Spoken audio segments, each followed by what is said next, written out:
이제 우리가 사무엘상에 이어서 이제 사무엘하 말씀을 묵상하기 시작했습니다. 이 사무엘하의 시작이 되는 배경은 사울의 죽음이었습니다. 사무엘상 마지막 장에 나오는 그 사울의 죽음. 다윗의 인생에서 가장 크고 어려운 문제로 여겨졌던 사울이 죽었는데, 그 사울이 죽기까지 다윗은 자기가 맞대응하지 않고 끝까지 사울을 하나님께 맡겨드리고, 아무리 악으로 자기에게 대해도 선으로 대하려고 애썼고, 그 과정이 10여 년의 시간이 지나는 동안 다윗은 광야에 있었지만 하나님을 깊이 경험해가는 하나님의 사람으로 이제 만들어 가졌었습니다. 그렇게 이제 사울이 죽고 믿음을 지켰는데, 사울이 없어졌는데 다윗의 신앙의 종착지에 도착한 것은 아니었습니다. 또 다른 문제가, 또 다른 인물들이 또 등장해서 다른 종류의 문제들을 다윗의 삶에 이제 막 제시하고 있는 것처럼 보여집니다. 죽은 사울 왕의 뒤를 잇는 그의 아들 이스보셋과 그 이스보셋을 왕으로 세우면서 실질적인 권력자 노릇을 하고 있는 아브넬이라는 사람이 사무엘하 전면에 이제 등장하기 시작했고, 다윗의 편에 있는 요압이라는 이 사람도 다윗을 계속 이제 어렵게 하는, 같은 편인데도 다윗을 어렵게 하는 인물이거든요. 우리의 삶에 또 다른 사람들, 또 다른 문제, 이제는 끝난 줄 알았는데, 이제는 좀 해결된 줄 알았는데 전혀 다른 문제들이 또 막 튀어나올 때가 있습니다. 그렇게 하나님은 하나님의 사람을 더 단련하시고 더 만들어 가시죠. 우리가 사무엘하를 묵상하면서 이 아브넬, 요압, 그런 인물들을 성경이 자세히 좀 묘사하는 것을 봅니다. 왜 굳이 이런 인물들을, 믿음의 사람도 아니고 그렇게 귀감으로 우리가 여길 만한 사람도 아닌데 성경은 그들의 어떤 일을 추진해가는 방식과 그 동기들을 묘사하는데요. 그 이유는 3000년 전 이야기인데 3000년이 지난 지금도 우리 주변에는 좀만 돌아보면 아브넬 같은 사람이 너무 많아요. 요압 같은 사람이 항상 우리 주변에 있거든요. 성경은 이 아브넬과 요압이 활개치는 현실 속에서 어떻게 다윗이 하나님 나라를 세워가는지를 우리에게 제시해 주십니다. 똑같아요. 3000년이 지나도요, 사람이 살아가는 방식, 그 속에 성도가 살아가야 하는 어떤 힘겨움이 그대로 우리에게 적용이 되거든요. 아브넬이라는 사람이 이 사무엘하 오늘 본문에서 이제 그가 죽기까지 좀 이끌어가는 인물로 나옵니다. 처음부터. 이 아브넬은 굉장히 처세에 빠르고 셈법이 막 빨리빨리 돌아가는 사람입니다. 타고난 어떤 정치적 감각이 있는 것 같아요. 지금 내가 어디에 붙으면 이기고 내가 지금 뭘 하면 나에게 이득이 되는지를 너무 잘 아는 아브넬이라는 사람입니다. 사울이라는 절대 권력자가 죽자 이제 권력의 공백이 생기잖아요. 자연스럽게 사람들이 다윗 쪽으로 몰려가게 되어 있는 현실이었습니다. 근데 이 아브넬은 지금 다윗이 뭔가 하기 전에 앞서서 사울의 아들 이스보셋을 세워가지고 자기가 킹메이커를 하면서 사울의 나라를 이어가려고 하거든요. 거기서 내가 뭔가 한 자리 할 수 있겠다. 사울도 없어졌으니까 내가 이스보셋 세워가지고 내 마음대로 나라를 이끌어갈 수 있겠다. 그렇게 사울의 잔존 세력을 가지고 이스라엘을 계속 꾸려가고 있었습니다. 한 2년 정도 그렇게 나라를 이끌어 가봤더니 그가 판단했을 때는 다윗을 못 이기겠다는 판단이 섰어요. 한 2년 정도 지나고 보니까 이건 아무리 해도 다윗 쪽으로 기울겠구나. 그 생각이 들자마자 자기가 세워놓은 이 왕을 배신하고 다윗 쪽으로 붙으려고 하는 게 이 아브넬의 모습이었습니다. 성경이 그걸 자세히 기록하고 있거든요. 아브넬은 자기 속에 늘 계획이 있습니다. 계산이 있습니다. 그대로 될 거라는 확신이 있습니다. 그래서 그는 굉장히 교만한 사람입니다. 자기가 세워놓은 왕과 그 나라를 다윗에게 넘겨주려고 다윗과 이야기하는 장면이 나오는데요. 3장 12절을 보시면 바로 앞에 3장 12절에 아브넬은 다윗에게 사람을 보내어서 이렇게 전하였다. 이 나라가 누구의 것입니까? 그러니 임금님이 저와 언약만 세우시면 내가 임금님 편 되어서 온 이스라엘이 임금님에게 돌아가도록 하겠습니다. 12지파 중에 지금 유다, 다윗이 속한 유다만 다윗과 함께하고 있고 나머지 지파들은 이스라엘의 이름으로 하나 되어 있었거든요. 아브넬이 그렇게 말하는 거예요. 내가 마음만 먹으면 당신이 피 흘리지 않아도 이 모든 나라를 당신에게 줄 수 있다. 내가 그런 사람이다. 나와 언약을 맺자. 그 언약은 나중에 그 나라가 되면 나에게 한 자리 달라. 뭐 그런 것이었겠죠.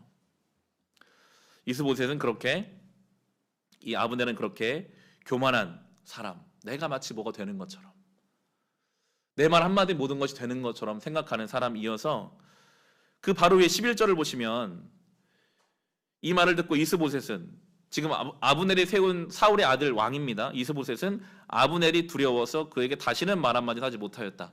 자기가 섬기는 왕을 두렵게 할 만큼 힘 있는 사람이었어요. 이 아브넬이라는 사람이 자기의 권력에 취해서 죽은 사울 왕의 후궁을 범한 일이 있었습니다. 자기 선대 왕인데 그 왕의 후궁 아내를 자기가 범했고, 이것을 그 아들이, 사울의 아들이 보기가 너무 안 좋잖아요. 신하 주제에, 그래도 아무리 아버지가 죽었어도 어떻게 아버지 후궁을 범할 수 있는가. 그게 이제 7절 8절에 나오는데요. 바로 위에 7절 8절 보시면 사울의 후궁 가운데 리스바라는 여인이 있는데 아야의 딸이었다. 이스보셋이 아브넬에게 장군은 어찌하여 나의 아버지의 후궁을 범하였소 하고 꾸짖었다. 그러자 아브넬이 이스보셋의 말에 몹시 화를 내면서 대답하였다. 화를 막 냅니다. 정당한 지적을 했거든요. 말도 안 되는 일입니다. 죽은 왕의 후궁을 범한다? 신하가? 그럼 반란의 싹을 보여주는 일인데, 그래서 뭐라고 했는데, 꾸짖었는데 아브넬이 막 화를 더 내죠. 내가 너 왕되게 해줬는데 지금 와서 나한테 뭐라고 하는 거냐. 이렇게 막 가는 사람입니다. 아무도 두려워하지 않는 교만한 사람. 그 교만의 근거는 자기의 어떤 정치적인 감각, 판세를 읽는 눈. 나는 확실해. 나 이렇게 가면 돼. 내가 여기 붙어 있다가 또 다윗에게 붙으면 되고, 나는 그러면 더 많은 걸 가질 수 있어. 자기 계획대로 막 가요. 그런데 하나님은 그의 교만함을 아주 허무하게 꺾어버리시죠. 잠언은, 성경은 분명히 말합니다. 교만은 패망의 선봉이다. 가장 빠르게 망할 수 있는 지름길이 교만입니다. 성경이 그것을 말해주고 있습니다. 망하고 싶으면 교만하면 됩니다. 그럼 가장 빨리 망하는 겁니다. 아브넬은 지금 그렇게 허망하게 오늘 본문에 죽어버리죠. 다윗과 다 이제 교섭을 다 맺고 기쁘게 돌아가는 길에 허망하게 죽어서 그의 삶은 이제 끝나버립니다. 그 아브넬과 함께 등장하는 사람이 요압입니다. 이 요압은 다윗의 사람입니다. 다윗을 위해 충성한다고 생각하지만 굉장히 폭력적인 사람, 얼마든지 자기의 목적을 이루기 위해서는 거짓을 행하는 사람, 자기가 옳다고 생각하면 다윗의 권위도 무시하는 사람. 요압은 이제 스루야의 아들이라고 성경에 표현하는데, 스루야가 다윗의 여동생이거든요. 조카입니다, 조카. 요압과 다윗은 삼촌과 조카 사이인데, 그 아브넬이 다윗에게 왔다 갔다 하는 이야기를 듣고 요압이 막 분노를 내면서 다윗에게 찾아온 본문이 이제 오늘 본문이죠. 24절부터 26절 말씀입니다. 24절로 26절을 보시면, 이 말을 듣고 요압이 곧바로 왕에게로 가서 항의하였다. 임금님이 어째 이렇게 하실 수 있습니까? 아브넬이 임금님께 왔는데 임금님 어째 그를 그냥 보내어서 가게 하셨습니까? 넬의 아들 아브넬은 임금님께서 잘 아시다시피 임금님을 속이려고 온 것이며, 임금님이 드나드는 것을 살피고 임금님이 하고 계시는 일도 모조리 알려고 온 것입니다. 요압은 다윗에게서 물러나오자마자 사람들을 보내어서 아브넬을 뒤쫓게 하였다. 그들은 시라 우물이 있는 곳에서 그를 붙잡아서 데리고 돌아왔다. 그런 다윗은 그 일을 전혀 몰랐다. 요압이, 아브넬은 지금 정말 전쟁 없이 온 나라를 다윗에게 주고자 온 거거든요. 요압은 자기가 판단해요. 아니다.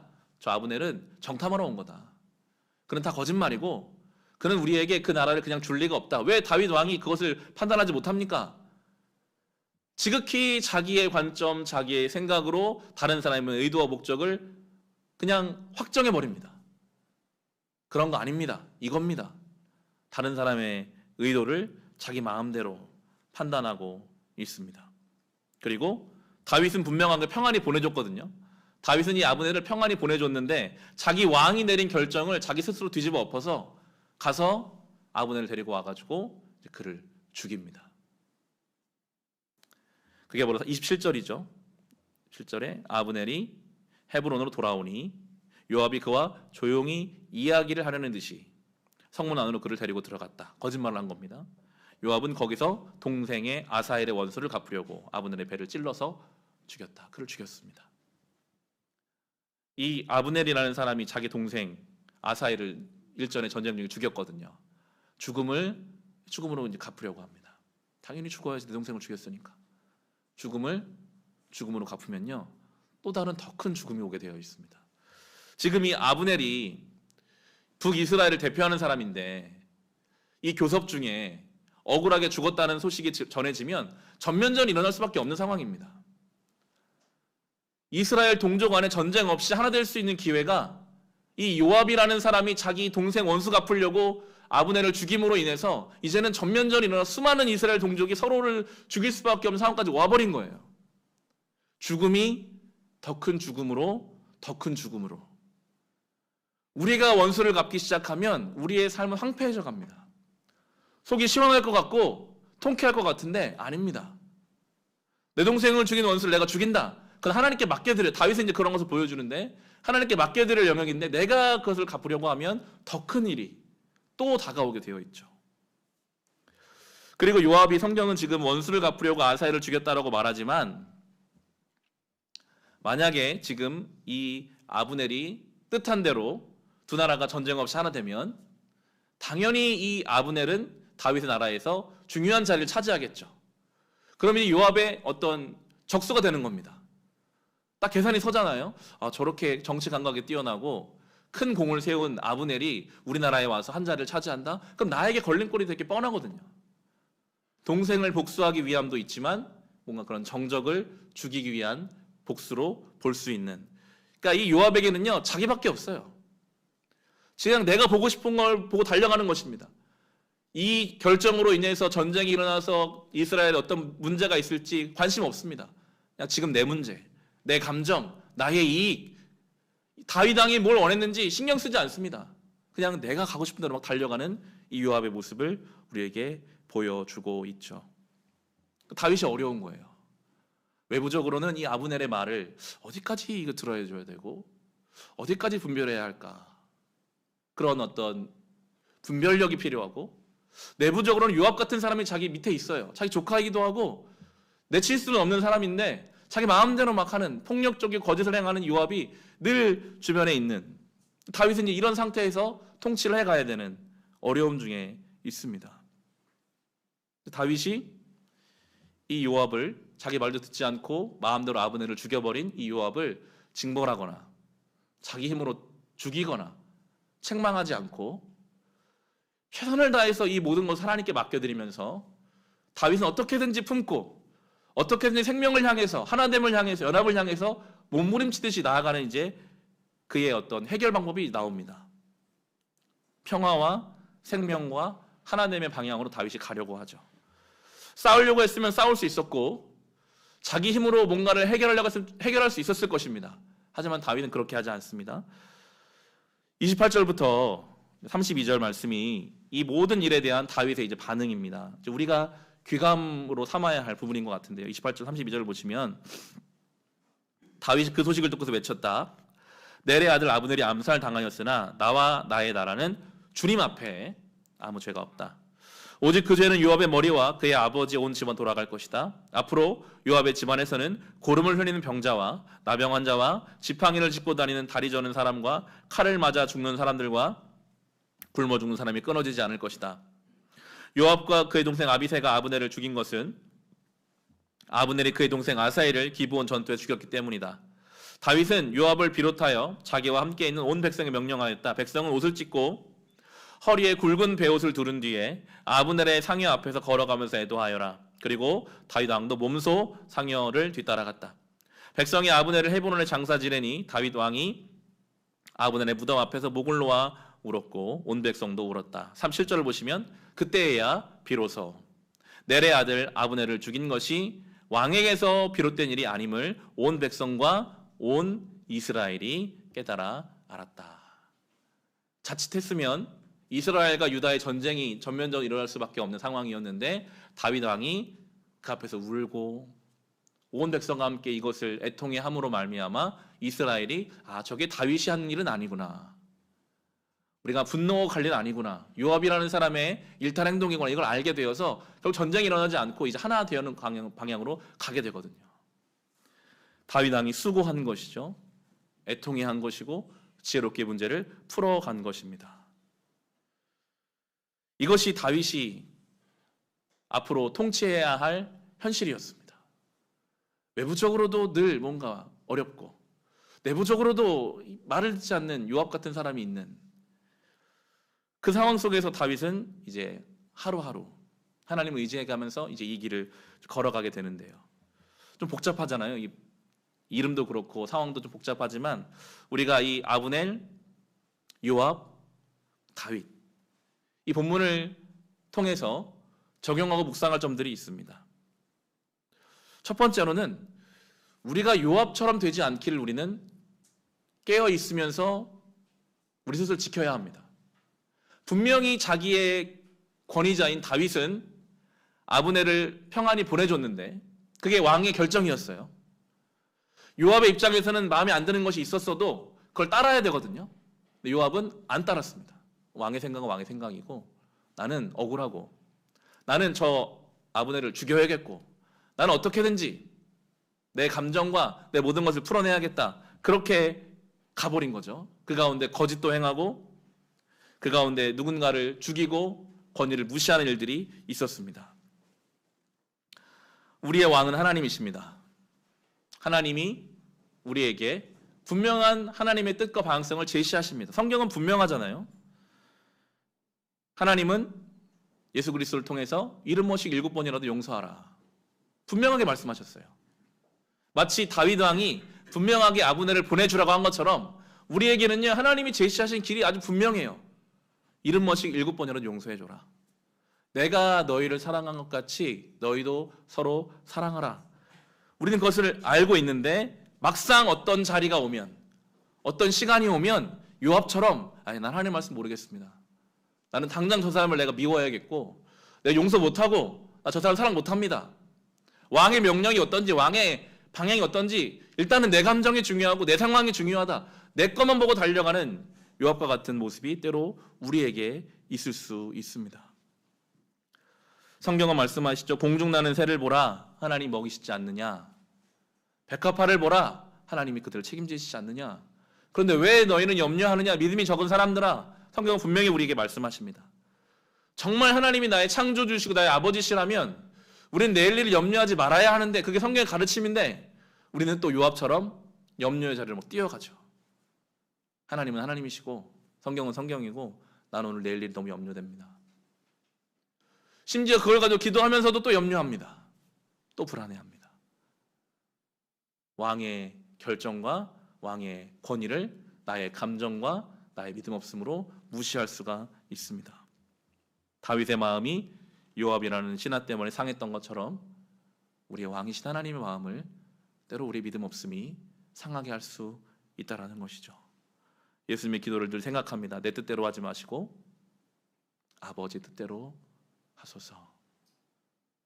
한 번만 더 요압이 헤아릴 수 있었다면 내 생각은 그렇지만 왕의 뜻이 있으니까 우리가 생각해야 할 부분입니다. 내 감정, 내 어려움 있죠. 그렇지만 성경 말씀으로 나에게 베풀어 주신 하나님의 뜻이 있다면 그 뜻으로 맞춰가려고 하는 그 노력, 그것이 우리에게 필요함을 생각해 보게 됩니다. 또 한 가지는 다윗의 입장입니다. 아브넬, 요압과 같은 사람들이 있는 속에서 하나님 방식으로 통치해 가야 한다. 차라리 골리앗과 그냥 힘껏 싸우는 게 더 편할 것 같아요. 그냥 눈에 보이는 대적과 함께 힘껏 싸우면 편할 것 같은데 이건 너무 어려운 거예요.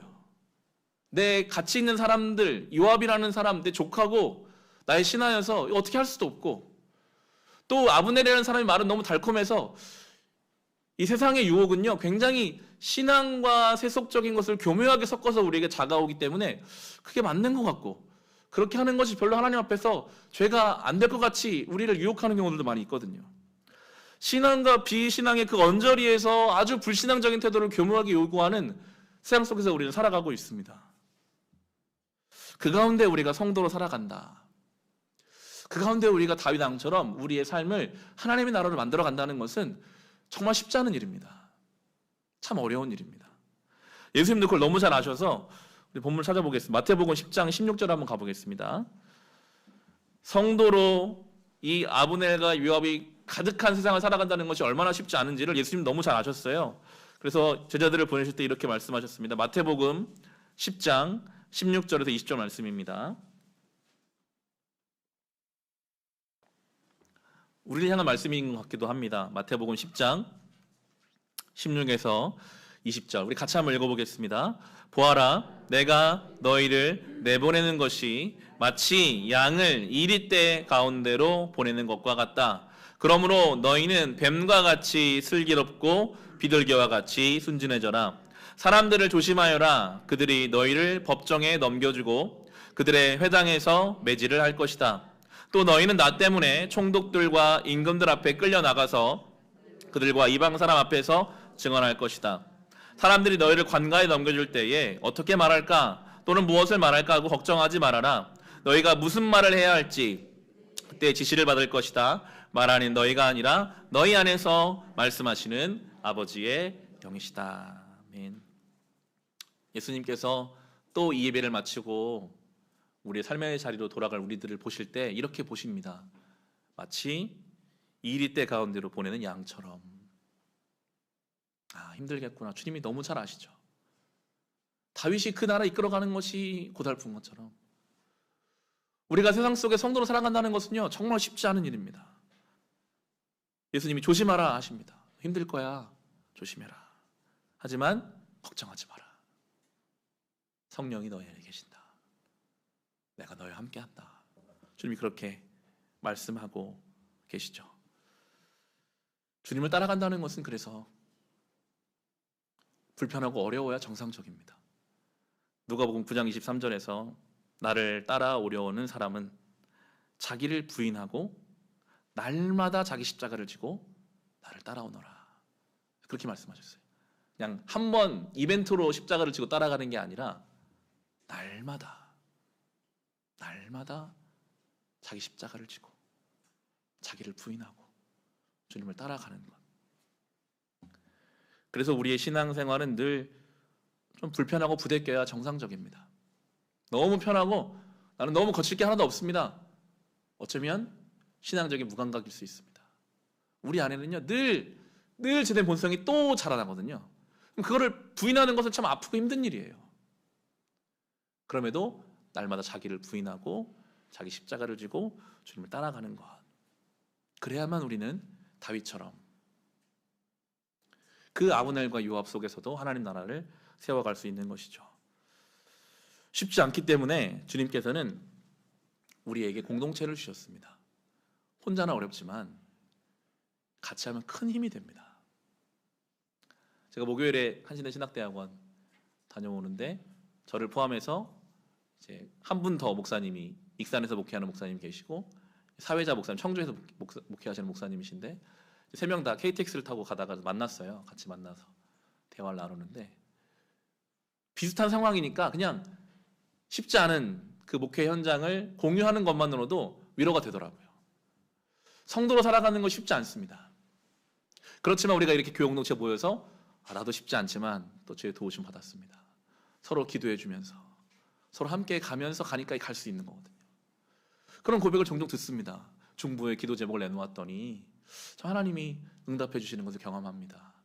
물론 중보 기도할 때 안 들어주시는 것처럼 느껴지는 것도 있을 수 있겠지만 우리가 함께 마음 모아 기도할 때 하나님 많이 응답해 주시더라고요. 교회 공동체 속에서 함께 이 길을 걸어가시는 걸 힘쓰시기 바랍니다. 혼자는 힘듭니다.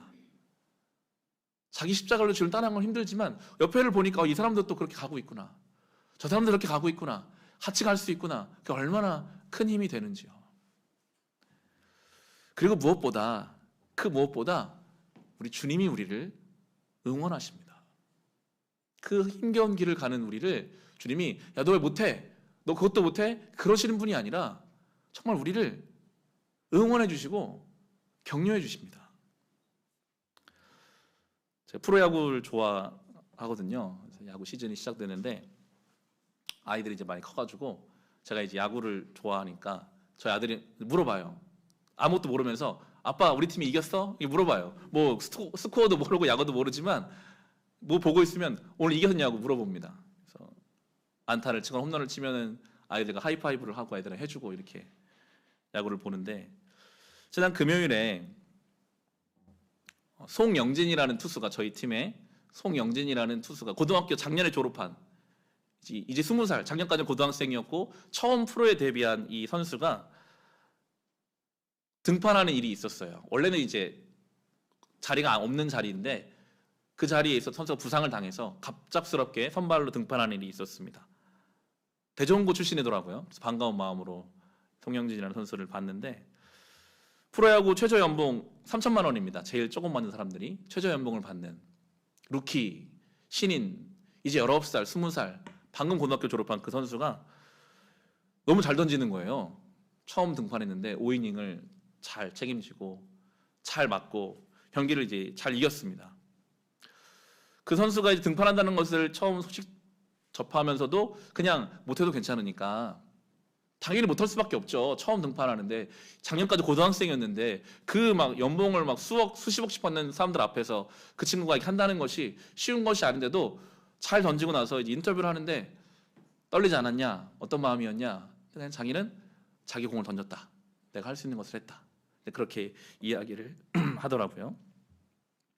제가 그 선수를 응원하면서 기분 좋게 경기를 보면서 하나님이 우리를 보실 때 마치 그 신인 선수가 등판하는 것처럼 우리는요 매일매일이 처음 사는 날이잖아요.